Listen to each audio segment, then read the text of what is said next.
e falar de um tema sobremaneira importante para a sociedade brasileira, que é o sistema penitenciário federal, especialmente no que diz respeito ao procedimento de inclusão. O tema desta aula é transferência de preso para o sistema penitenciário federal. Meu nome é Walter Nunes da Silva Júnior, sou juiz federal e corregedor do Presídio Federal em Mossoró. Eu sou juiz federal desde 1991 e corregedor do Presídio desde 2011. Eu sou também professor da Universidade Federal do Rio Grande do Norte, professor da graduação e da pós-graduação. Eu sou juiz formador da Escola Nacional de Formação e Aperfeiçoamento de Magistrados, a ENFAM, e sou conselheiro do CNPCP, o Conselho Nacional de Política Criminal e Penitenciária. O que eu vou falar para vocês é da minha experiência como juiz corregedor do presídio. Também dentro dessa minha atuação, eu sou coordenador geral do Fórum Permanente do Sistema Penitenciário Federal. Esse fórum reúne hoje 6 juízes corregedores dos presídios federais. Nós nos reunimos bimestralmente durante o ano para debater e firmar consensos a respeito de questões relevantes do sistema penitenciário federal, e nós cuidamos da elaboração dos workshops. A gente, todo ano, nós fazemos um workshop para deliberações, debater assuntos e fazer deliberações sobre o sistema. Nós não temos uma doutrina, nossa doutrina é mais judicial do que a doutrina dogmática. O único livro que vocês vão ter a oportunidade de estudar sobre o sistema penitenciário federal, um livro específico, é um livro de minha autoria. O nome do livro é Execução Penal no Sistema Penitenciário Federal. Esse livro está disponível para aquisição no site da Amazon. Ele está tanto no formato comum, em papel, como também em e-book. Mas ele também pode ser lido naquele sistema Unlimited da Amazon, ou então também, é o que eu indico aos senhores, é que esse livro está disponível gratuitamente para baixar, fazer o download do PDF no site. Você está no slide, né, que vai ser passado para vocês. Aliás, já vou começar a compartilhar esse slide com vocês. Esse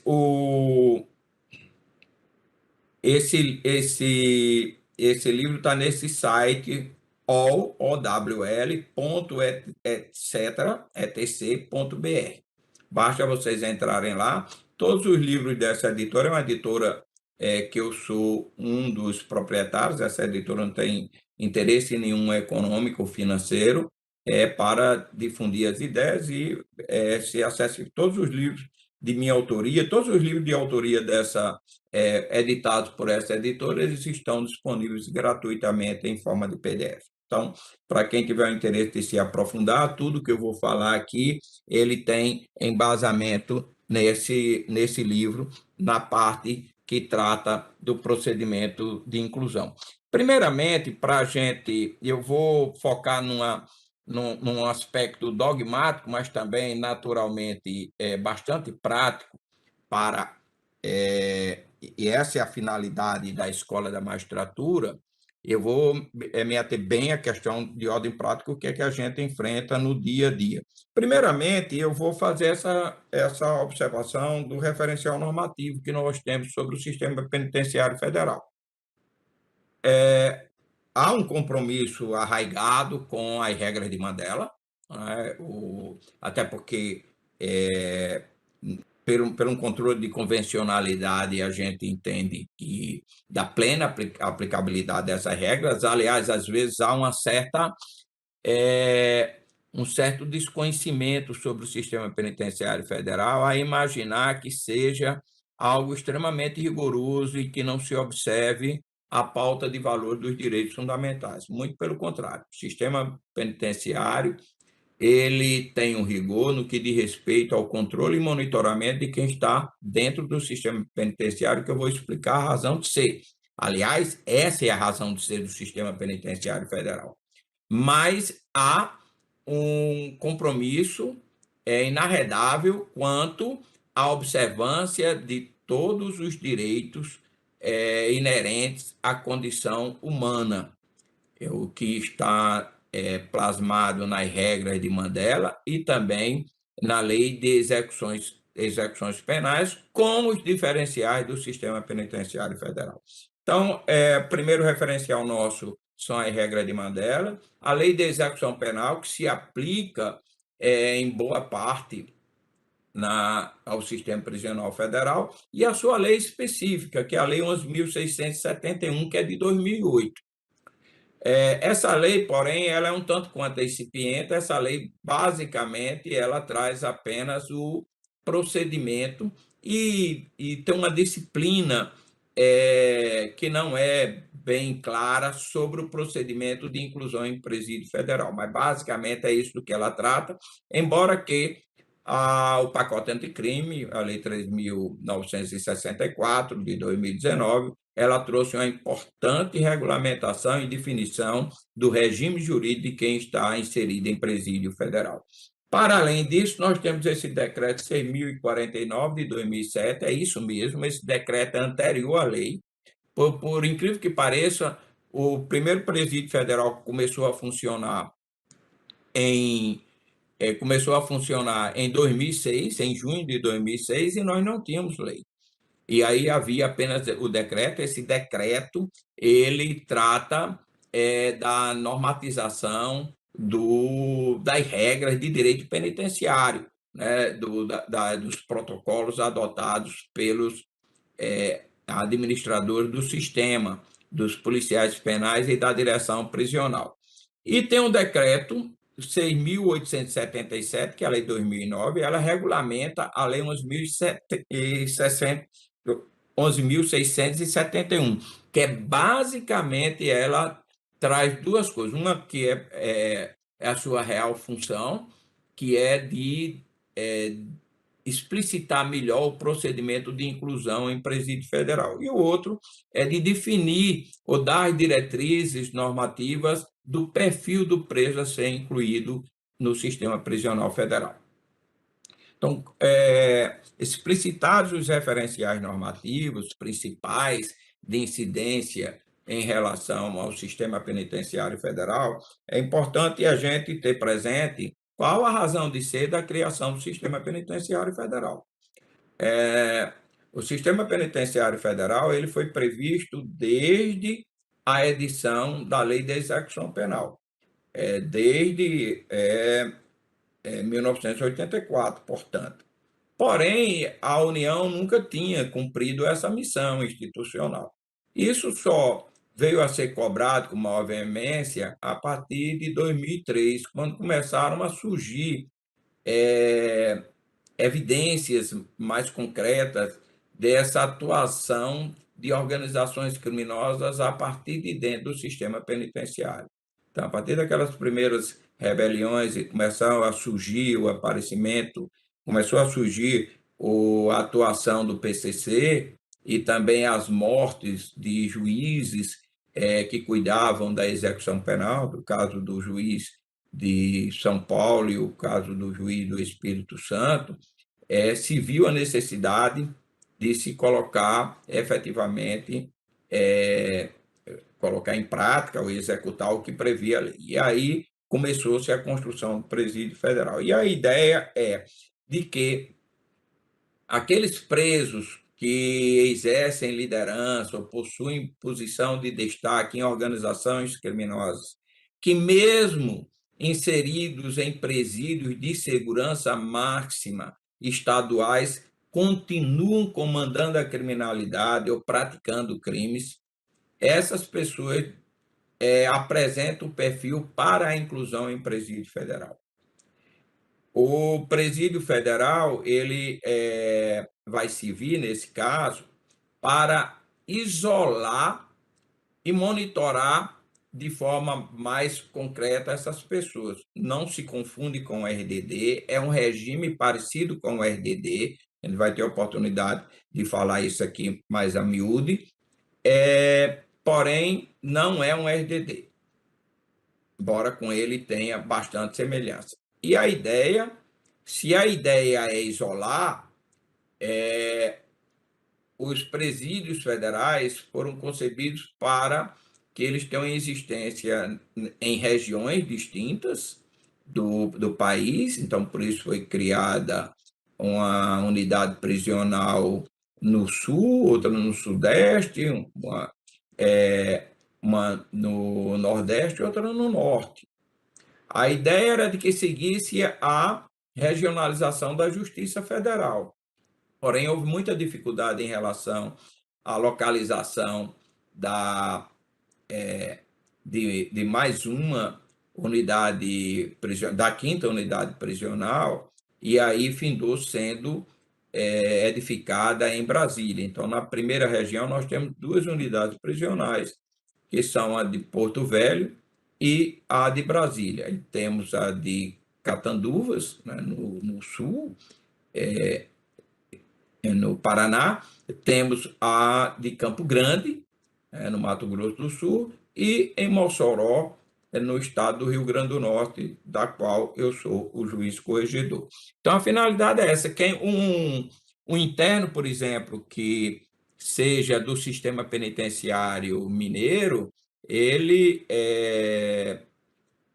ele vai ser encaminhado para Catanduvas ou para o Nordeste, para o Rio Grande do Norte. Aliás, particularmente, nós temos internos de Minas Gerais lá no presídio de Mossoró.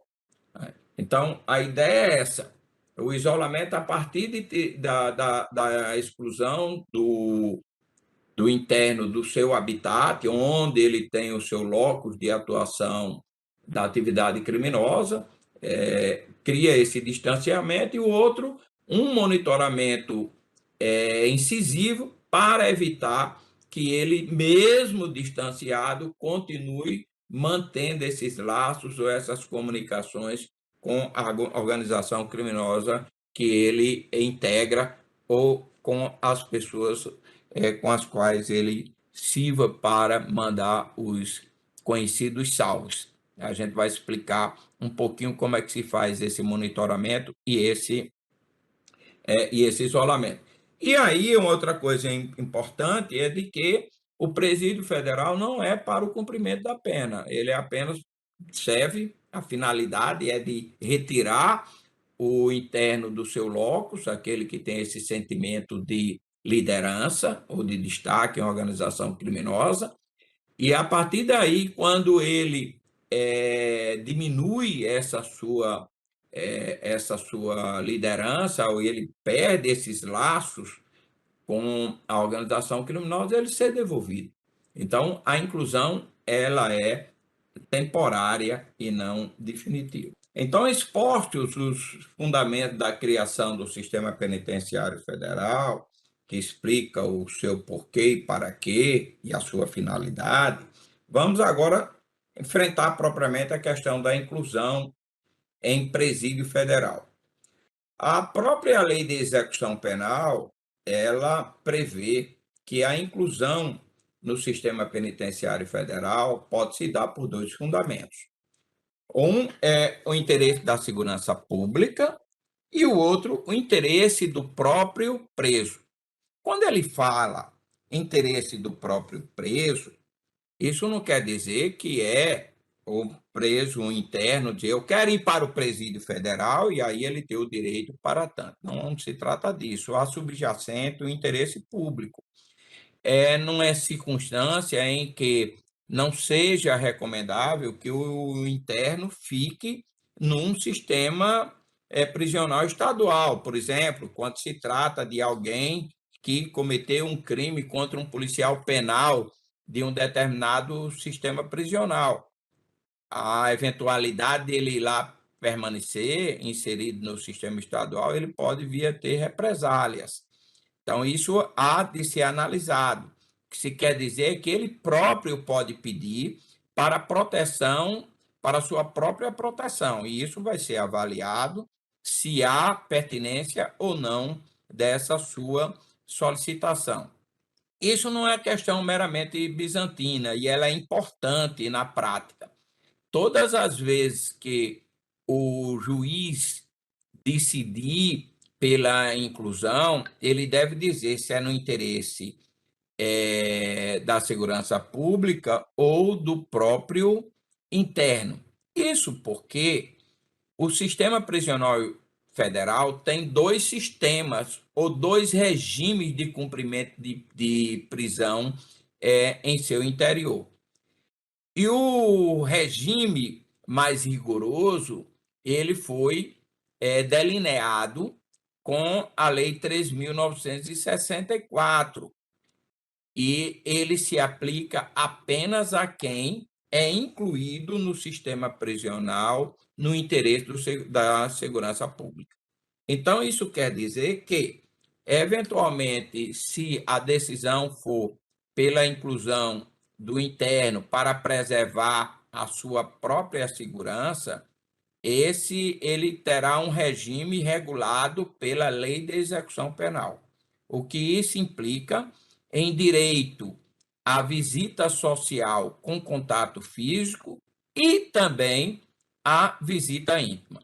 Então, se se quer propriamente estabelecer o isolamento e monitoramento do interno, que vai ser transferido, é de fundamental importância que na decisão o juiz de origem estabeleça que o fundamento da inclusão é no interesse da segurança pública. E isso está no artigo 3º do Código da Lei 11.671, na verdade, no parágrafo 1º desse artigo, que a gente vai ver no slide seguinte.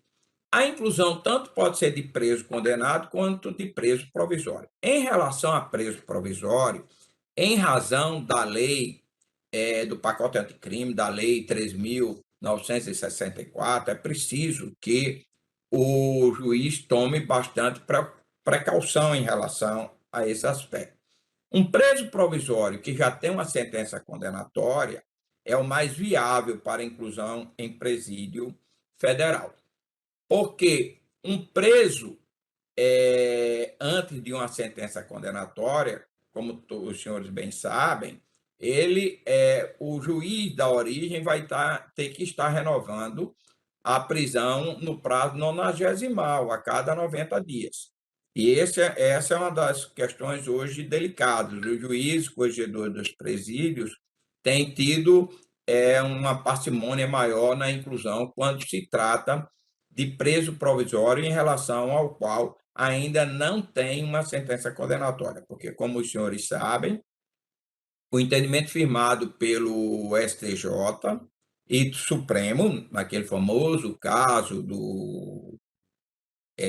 daquela decisão do ministro Marco Aurélio, se definiu que o prazo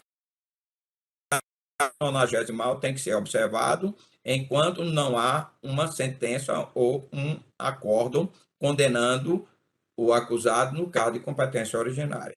Então, isso é de fundamental importância. Outra coisa, e até me deparei com um caso aí de Minas Gerais, é de que há um entendimento de que no presídio federal, nas condições atuais, não há possibilidade de admissão de mulher. Num dos pedidos aí, num dos casos de Minas Gerais, quando houve aquele problema no sistema prisional de corrupção, houve a decisão do juiz do primeiro juízo, ele decidiu pela inclusão de umas policiais penais, e aí foi rejeitado em razão desse argumento, porque o presídio federal não foi estruturalmente previsto para abrigar mulheres. Inclusive, eu coloco aí para vocês essa recomendação número 11, essas recomendações e enunciados que eu estou colocando nos slides, eles são decorrentes de discussões e aprovações nos workshops. Então, tem essa recomendação quanto ao não acolhimento de mulher no sistema prisional. E aí vamos para o regime, quando a inclusão se dá no interesse da segurança pública. E, como eu disse, isso está no artigo 3º, parágrafo 1º. Da forma como é a arquitetura do Presídio Federal, todas as celas são individuais. Então, nesse aspecto, uma pessoa ser incluída no interesse público ou no interesse do próprio interno, pouco importa, porque ele vai ficar em cela individual. Mas, afora isso, aí a gente tem uma diferença grande, porque vejam que esse parágrafo primeiro, quando ele define o regime especial do Sistema Penitenciário Federal, ele fala inclusão em segurança máxima no atendimento do interesse da segurança pública. Será em regime fechado com as seguintes características. Eu denomino esse regime de refim. É o regime de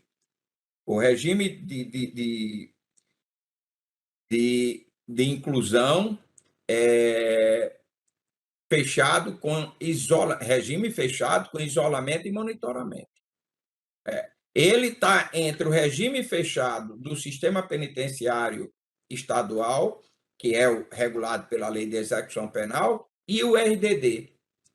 Então, hoje, na verdade, nós temos 5 regimes de cumprimento: o aberto, o semiaberto, o fechado, o refim, que é o regime fechado com isolamento e monitoramento, e o RDD, que é o regime disciplinar diferenciado. Vocês sabem que o RDD hoje, da forma como ele foi regulamentado pela Lei 13.964, embora ele também tenha um caráter temporário, aliás, todos os regimes têm um caráter temporário, a prisão em si ela é temporária, ela não pode ter sequer caráter perpétuo, mas é possível, na situação extrema, excepcional, que uma pessoa hoje cumpra toda a sua pena no RDD.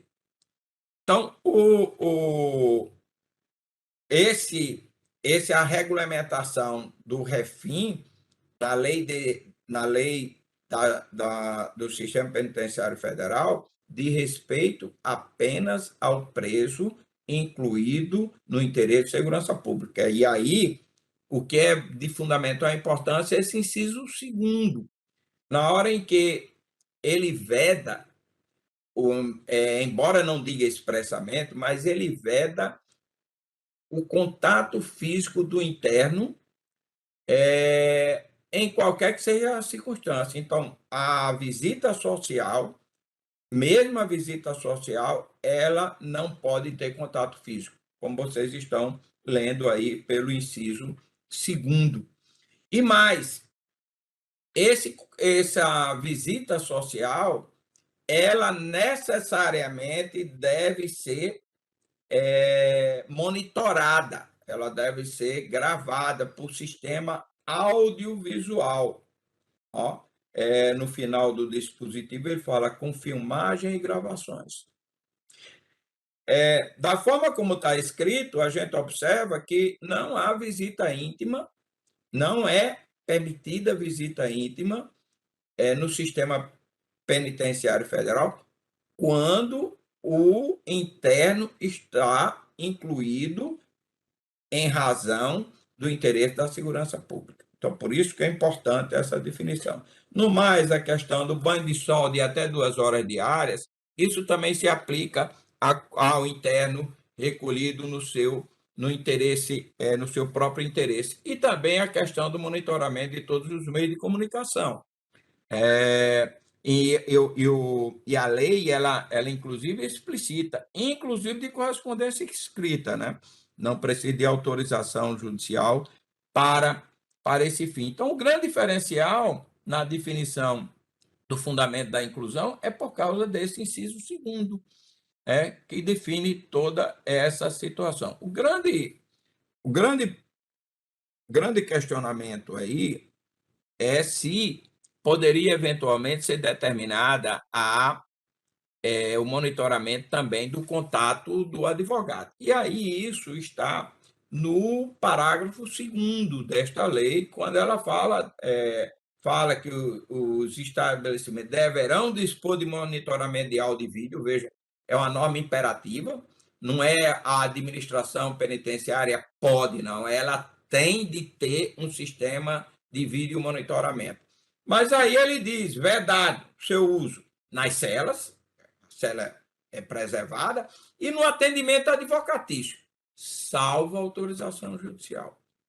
Hoje, neste momento, em razão de situações concretas, as 5 unidades prisionais federais, elas estão com decisões judiciais determinando o monitoramento, inclusive do atendimento do advogado. De qualquer sorte, há essa observância no parágrafo 3º. Isso é uma questão extremamente delicada, mas esse parágrafo 3º, penso, assegura o núcleo essencial do princípio da inviolabilidade da advocacia, porque ele estabelece, de forma expressa, de que o que poderá ser utilizado como prova desse contato, e especialmente do contato do interno com o seu defensor, é apenas aquilo que diga respeito a crimes futuros, ou seja, quando o advogado está sendo utilizado como um meio de transmissão de salvo. Então, eu já tivemos pedidos, em alguns casos, de compartilhamento, de contato do interno com o advogado referente a crimes praticados anteriormente à inclusão. E, obviamente, aí haveria a vulneração do princípio da inviolabilidade da advocacia. Mas isso é algo que está sendo questionado no Supremo.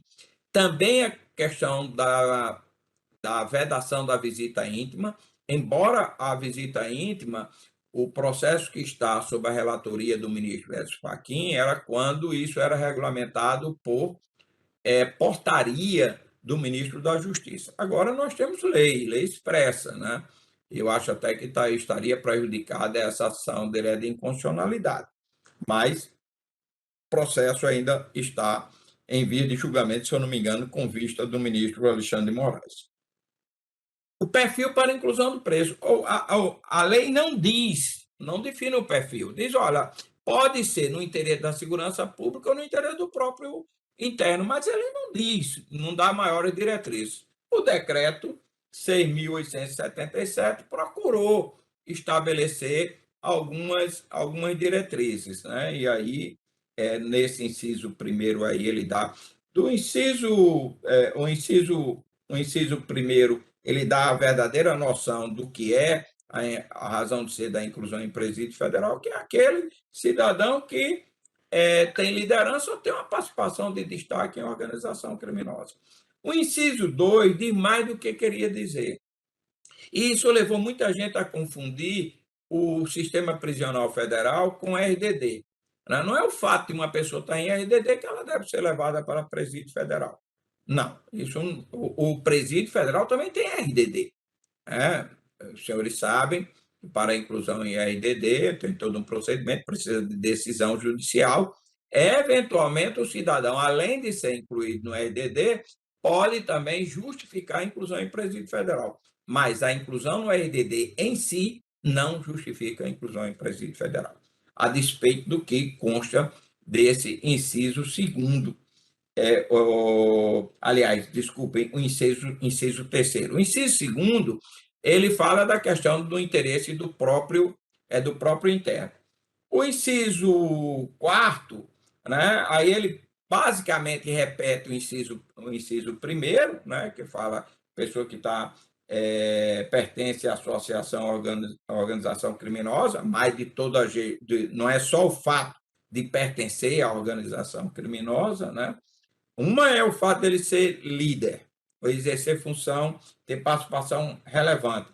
A outra é ele pertencer à organização criminosa que está tratado no 3, mas aí exige que seja demonstrado que ele está envolvido na prática reiterada de crimes com violência ou grave ameaça dentro da unidade prisional.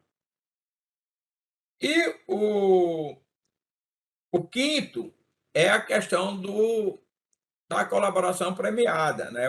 Alguém que um interno que, para preservar a segurança dele, deva ser colocado no sistema prisional federal. Mas nesses casos, desses que, por exemplo, houve muita discussão nesses casos da Lava Jato, se seria o caso de incluir aqueles colaboradores, e se entendeu que aquela circunstância em si, dele ser colaborador, não define o perfil para inclusão em presídio federal. E outro, naturalmente, que é o último inciso, é aquela pessoa que mesmo colocada no presídio estadual, ela tem um histórico de fugas, né, e de violência dentro do sistema prisional. É tipo aquela pessoa que precisa ser isolada dos demais que fazem parte da comunidade carcerária. Essa, é, essa situação, ela é pertinente ao sistema prisional federal, porque também o presídio federal, desde o seu funcionamento, ou seja, desde 2006, não tem não há nenhum registro de fuga. Então, para aquelas pessoas que têm uma habilidade para conseguir se evadir de dentro de unidade prisional, se justifica a inclusão em presídio federal. Aqui eu chamo a atenção ao artigo 52, parágrafo 3º da LEP, que trouxe uma hipótese de inclusão em presídio federal quando o cidadão está em RDD, que é na hipótese em que ele é o verdadeiro líder de organização criminosa, ou então milícia privada, né? Ou ele tem atuação em mais de 2 estados da federação. E essa norma dá a entender que isso seria imperativo, era como se nem precisasse de decisão judicial. A gente entende que, em todo caso, ainda nessa situação, tem que ter uma decisão justificando a inclusão em presídio federal. Eu faço aí menção a esses enunciados número 19, 39 e 43, né? Que as duas, a 39 e 43, tratam da necessidade de fundamentação, né? E fundamentação em relação a todos os internos aos quais está se pedindo a transferência. Então, não é por causa de um episódio envolvendo várias pessoas que se peça coletivamente, sem individualizar as justificativas para cada uma das pessoas a serem incluídas. Então, basicamente é isso que o 19, o 39 e o 43 estão explicitando. E aí entramos propriamente no procedimento de inclusão. E aí eu chamo a atenção que esse procedimento ele é uma inovação no nosso sistema jurídico. Nós não temos nada parecido na nossa sistemática processual. Aliás, temos algo um tanto quanto parecido que é em relação ao Tribunal do Júri. Aqui, de um certo modo similar ao procedimento relativo ao Tribunal do Júri, há uma divisão de competência funcional. Ele tem tem 2 fases, tem a primeira fase e a segunda fase.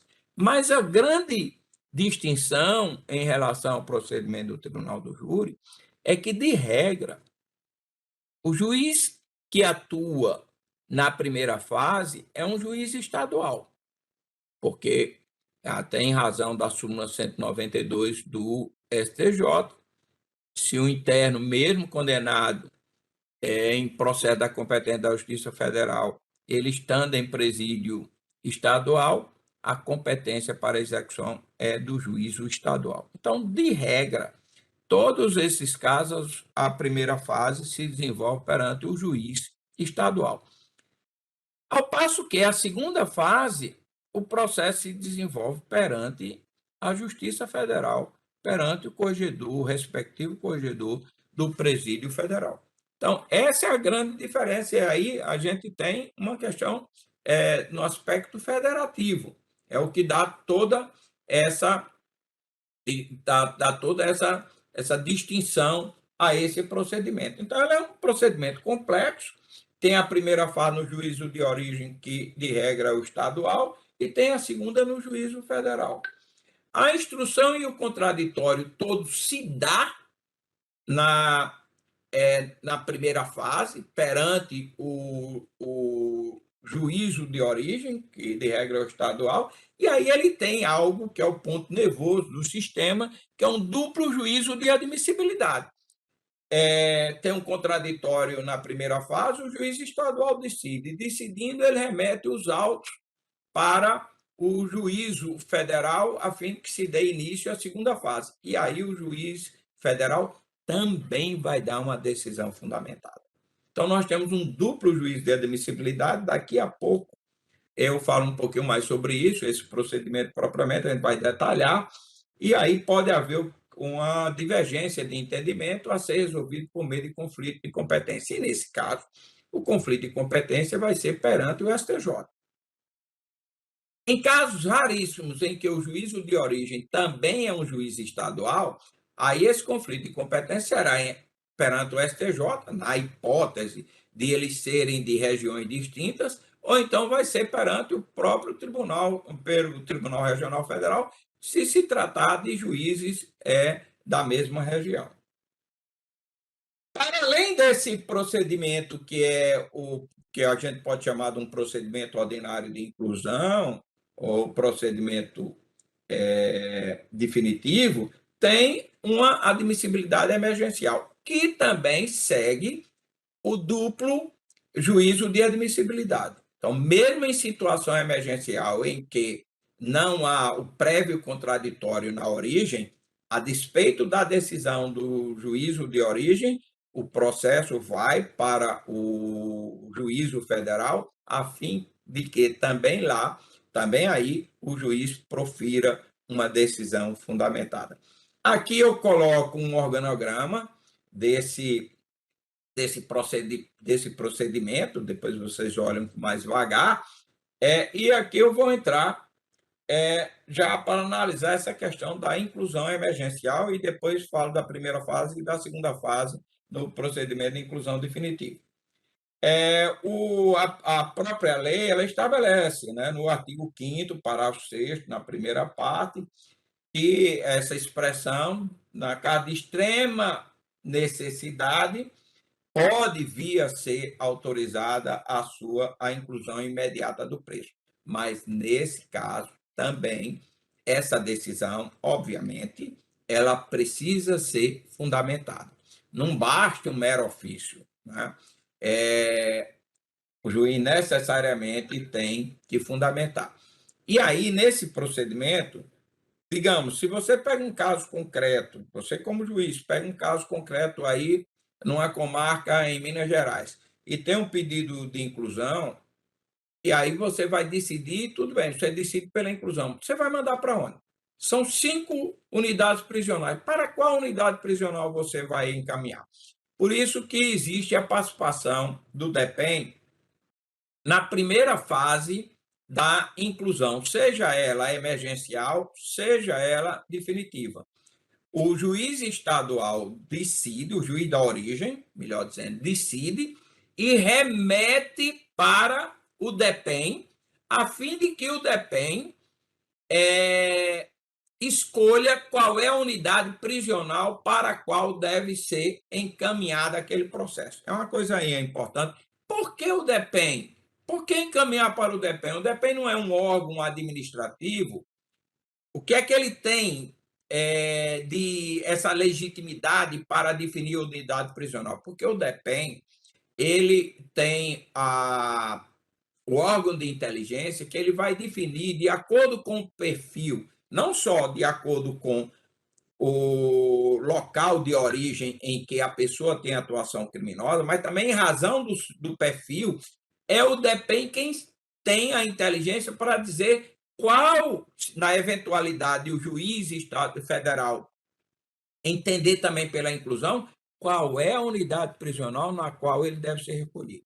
Então, essa intervenção do DEPEN, ela não é meramente protocolar, ela é uma questão de estratégia. E quem define isso é a administração prisional.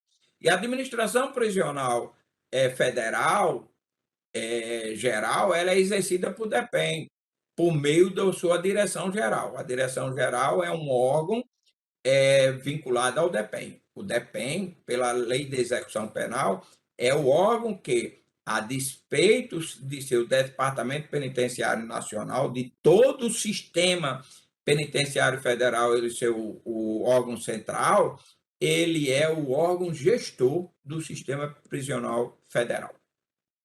Então, por isso que vai essa solicitação para o DEPEN. E aí, definindo o DEPEN, qual é o órgão jurisdicional federal, ele remete os autos, o próprio DEPEN remete os autos para o Presídio Federal. No procedimento, seria como que o juiz estadual decidir, o juiz da origem decidir, mandar um ofício para o DEPEN, e o DEPEN dizer para onde é que ele deveria remeter, e ele remeter os autos. Mas como é que o DEPEN vai analisar o perfil do preso, vai analisar a razão que foi pedida a inclusão? Então, na prática, o que se orienta e o que se faz na prática é que o juiz de origem, ou juízo de origem, ele oficia remetendo os autos para o DEPEN. Isso tudo na forma eletrônica, porque os presídios federais, todos eles, atuam na forma eletrônica. E facilita tudo, a despeito de todas as críticas que a gente tem ao CEU, eu sou um crítico ao CEU, mas o CEU facilita muito a tramitação dessa documentação. Pois bem, e aí, mesmo sendo emergencial, o juiz de origem decide, manda para o DEPEN define qual é o juiz federal que deve apreciar essa questão, e aí o DEPEN encaminha. Se o juiz federal deferir a inclusão emergencial, o juiz decide e determina o juízo e diz ao juiz de origem para ele tratar da inclusão definitiva. Né? Ele vai ter que fazer o procedimento da inclusão definitiva. Né? E feito esse esclarecimento aqui, esses enunciados, a gente está falando aqui em situações que caracterizam essa extrema necessidade. Às vezes, a extrema necessidade se dá mais em razão do perfil do interno. Ora, dependendo do poder de liderança do interno, se ele souber previamente de que há um pedido para a sua inclusão em presídio federal, ele pode ser que aí ele queira fugir ou ele queira criar uma situação de conturbação do ambiente. Então, isso há de ser analisado pelo juiz a justificar, eventualmente, a inclusão emergencial sob esse argumento. Né? Há uma certa frequência a esse respeito. Bom, a legitimidade para requerer a inclusão. Há o entendimento de que o juiz não pode determinar de ofício. Não há previsão legal, e aí a gente entra também numa discussão do sistema acusatório, então nem para a transferência de interno é possível a decisão de ofício. Tem que haver um requerimento. E os legitimados para tanto a autoridade administrativa, o Ministério Público ou o próprio preso. Por autoridade administrativa é qualquer autoridade de um dos órgãos de segurança pública. Tem estado que tem, além do diretor do presídio, ele tem também o secretário de segurança. Aliás, além do secretário do sistema de segurança, ele tem um secretário de justiça. O pedido pode ser feito por um delegado, o pedido pode ser feito pelo superintendente da Polícia Federal. O cidadão está preso lá na unidade prisional estadual, mas o superintendente da o superintendente da Polícia Federal pode pedir, um procurador da República pode fazer essa solicitação, obviamente, tudo isso vai para o ambiente federal, né? Mas o comum é ele ser essa solicitação partir do secretário do sistema prisional estadual. Em alguns casos, também pelo Ministério Público. O que eu digo em todos os casos, eu tenho visto que o Ministério Público tem um trabalho muito interessante, inclusive de órgão de inteligência atuando nos presídios estaduais. Então, mesmo no caso emergencial, eu acho interessante o juízo de origem, antes de decidir, ouvir o Ministério Público. Nós já tivemos experiência de casos em que, numa situação de conturbação, a direção do presídio pede a inclusão de determinados internos, e quando o Ministério Público é ouvido, o Ministério, olha, esses aqui não tem participação nenhuma, não tem liderança nenhuma, os efetivos não são esses ou aqueles, tal. Então, eu acho que mesmo nesses casos emergenciais, sempre que eu falo sobre esse tema, eu oriento os juízes a que escutem o Ministério Público estadual.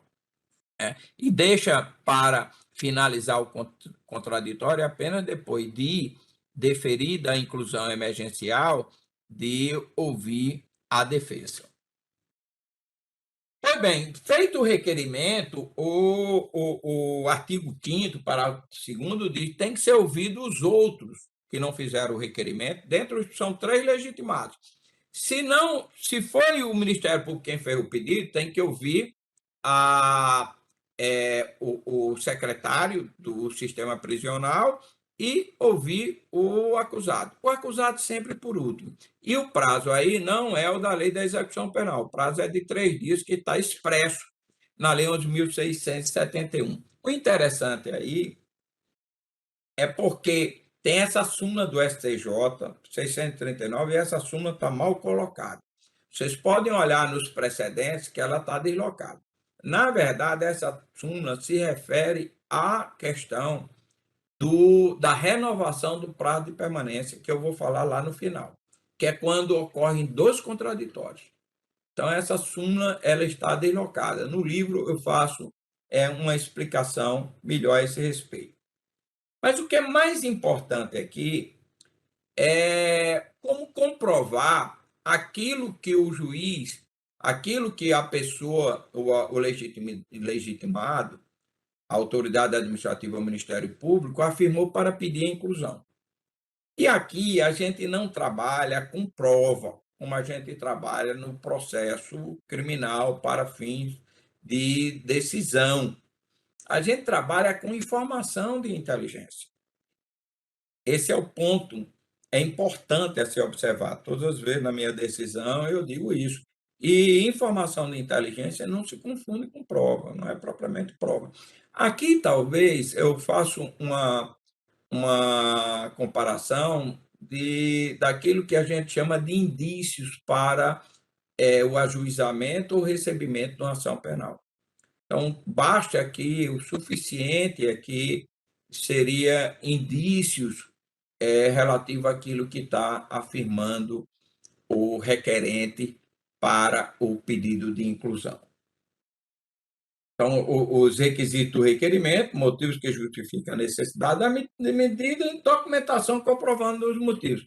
Mas a comprovação dos fatos, como eu saliento aqui, primeiro, você não aplica aí o princípio da presunção de não culpabilidade, né? E, por outra, ter a noção de que são informações de inteligência. Isso sobressalta muitos advogados, geralmente eles batem nesse ponto. Também o interno fica muito incomodado, só olha o que ele está dizendo, mas ele não prova. E realmente a gente não tem como trabalhar com provas nesse caso, salvo raríssimas exceções. O decreto ele resolve uma coisa importante, que ele diz quais são os documentos obrigatórios e diz quais são os documentos obrigatórios que devem constar quando se trata de preço definitivo e quando se trata de preço provisório. Então fica fácil. Tem muitos casos que há a devolução, não há a inclusão, o juiz decide, o federal decide pela não inclusão, em razão da ausência de documentos. Todas as vezes que eu defiro uma inclusão emergencial, ou que eu vejo que a documentação não está, o rol não está cumprido, eu cito esse artigo 4º, o inciso 1, ou se for preço provisório, o inciso 2. Então fica fácil, eu acho que facilita o trabalho do juízo de origem, é sempre observar esse rol de documentos que são autoexplicativos, né? Inclusive a questão da identificação pelo CPF, vocês sabem que o novo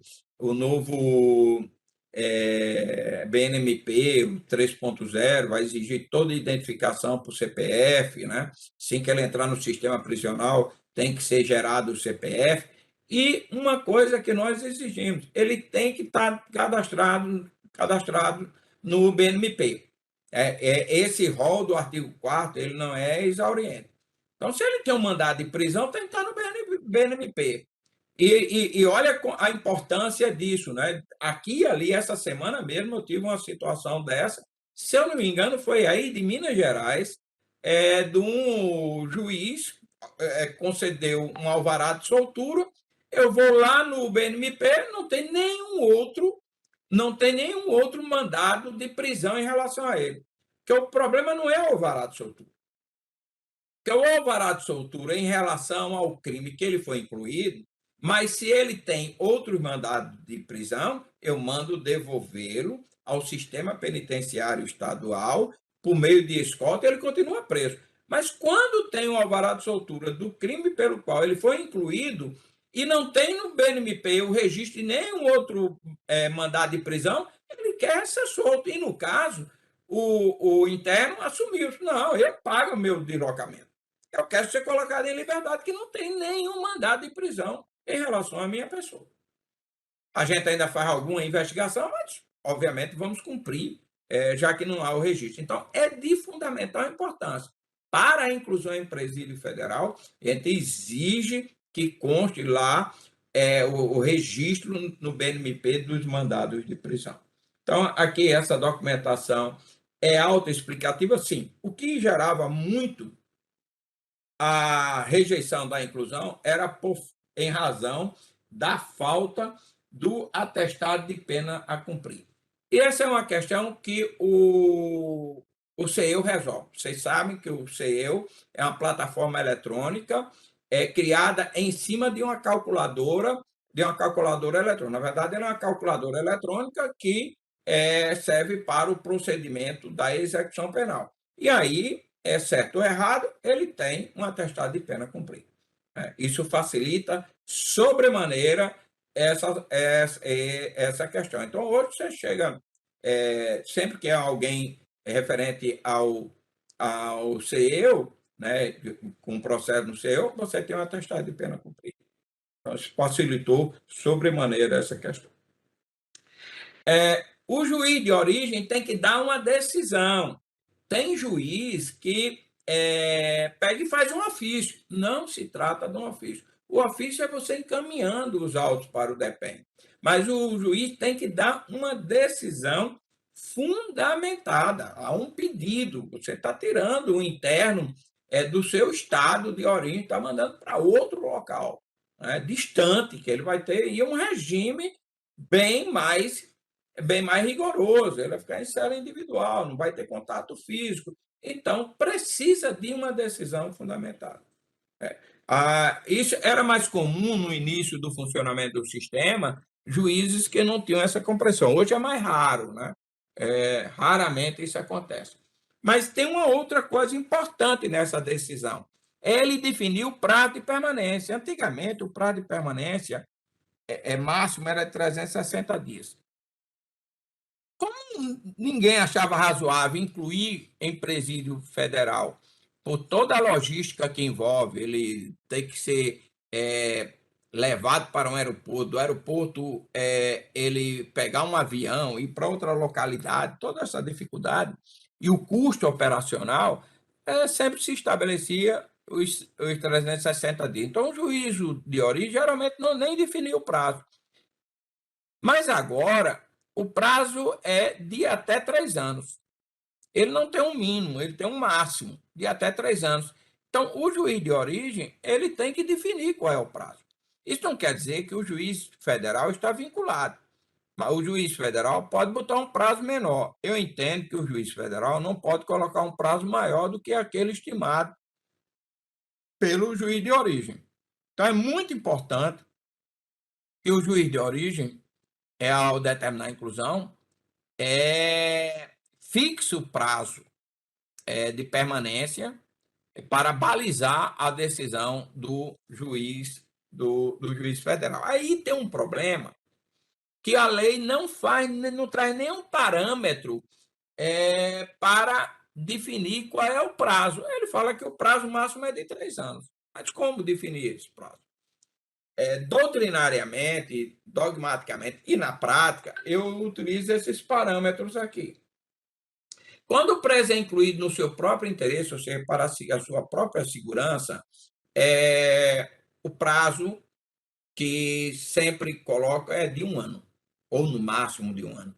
Só teve uma vez que eu já determinei uma inclusão de um interno por um prazo menor. Foi uma situação excepcional, na verdade, não foi um interno, foi um grupo de internos no estado do Rio na época da Olimpíada. Teve até uma coisa pitoresca, né? Porque o juiz de origem lá do Rio de Janeiro, ele colocou lista Olimpíadas, né? Porque era para evitar que tivesse alguma questão de precaução pelo momento delicado que vivia o Estado. E aí a gente fez uma inclusão por 3 meses, 90 dias, enquanto o período antecedente o período das Olimpíadas. Outro preso que não faz parte da organização ou que integra a organização, mas não tem destaque. 1 ano a 2 anos, a depender. Óbvio, isso aqui são alguns parâmetros a se observar, né? Mas não necessariamente a ser observado, mas eu acredito que seja um bom norte. Pessoa que integra a organização criminosa com posição de destaque, 1 ano e meio a 2 anos e meio.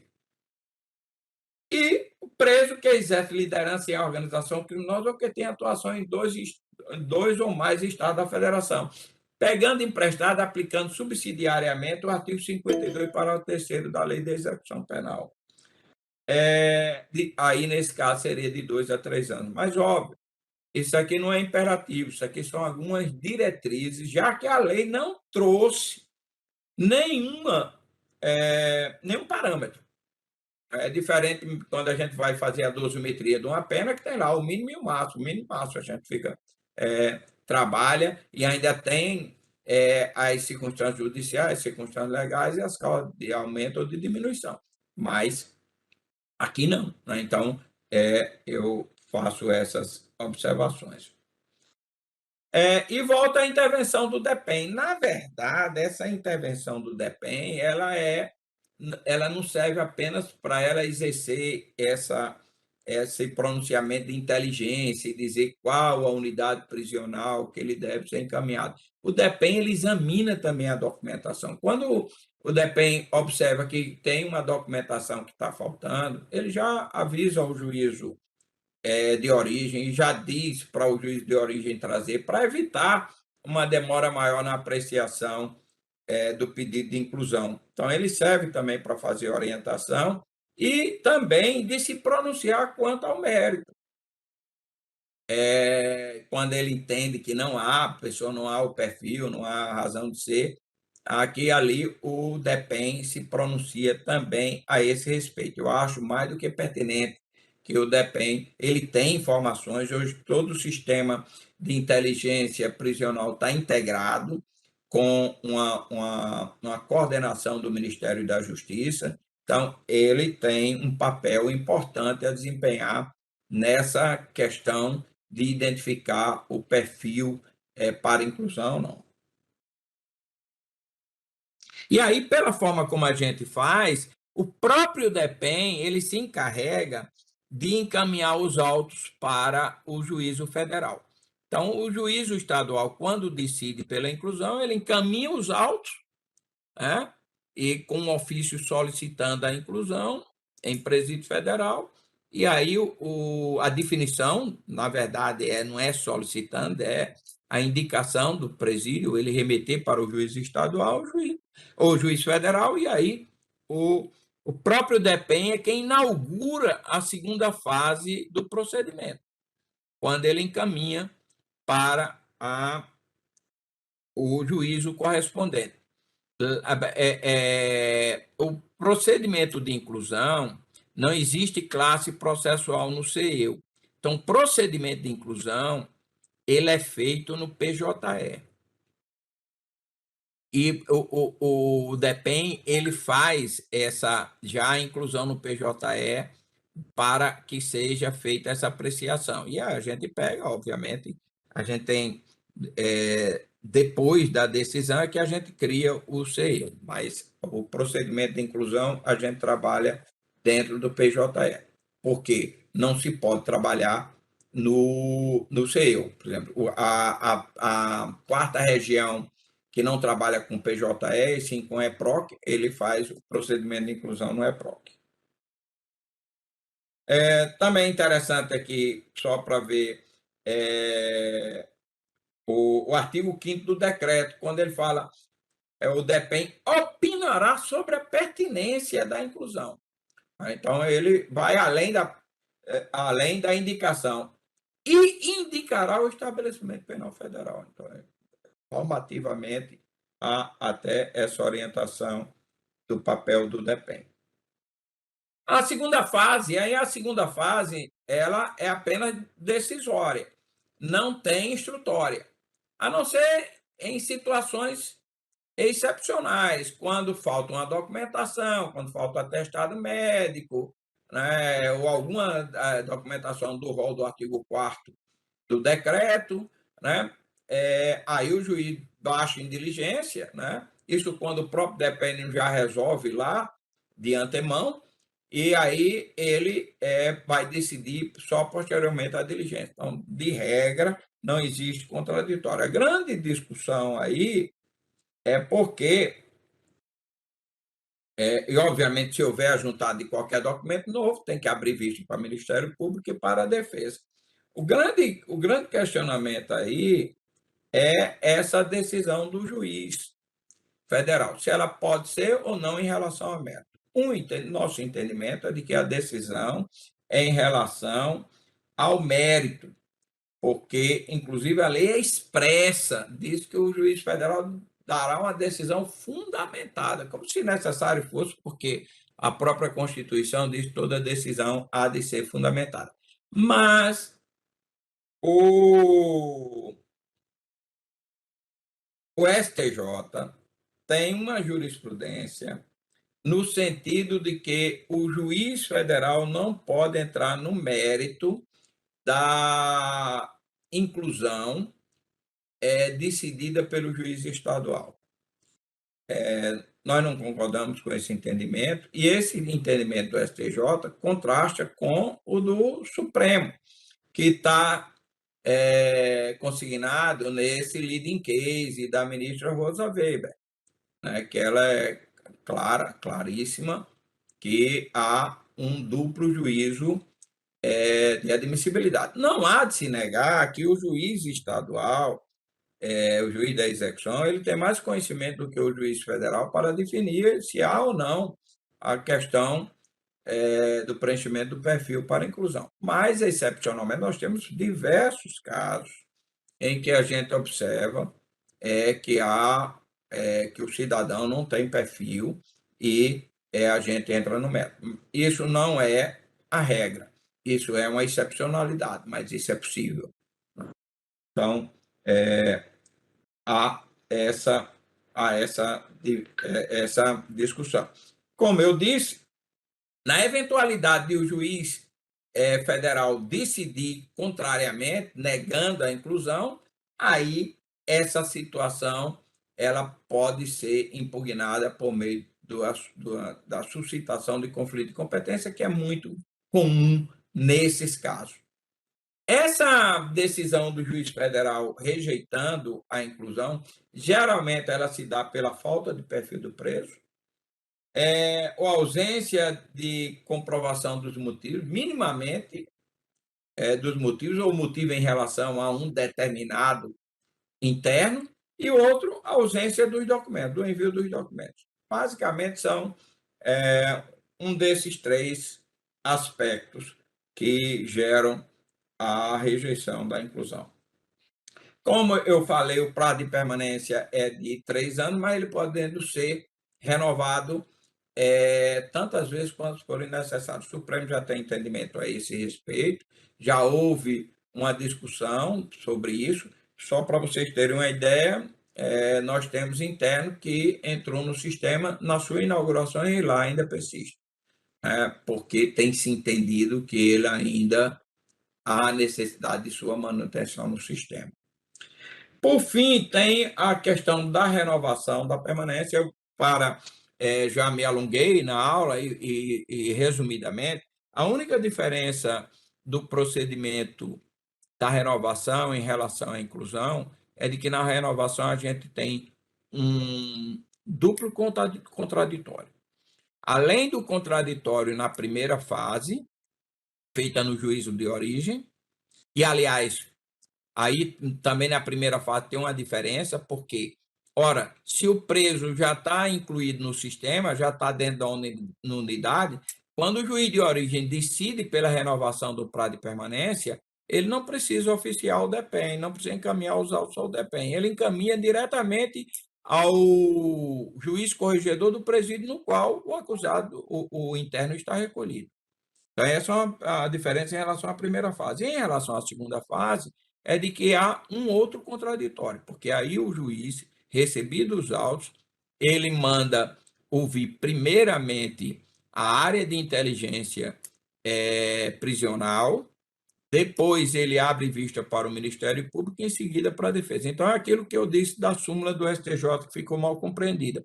Há dois contraditórios na primeira fase, que o juiz de origem tem que observar, e na segunda fase.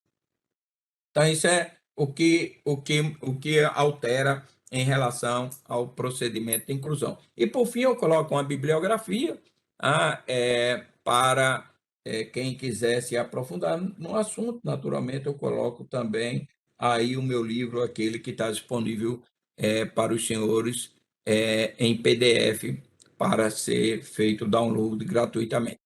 E com essas últimas palavras eu finalizo.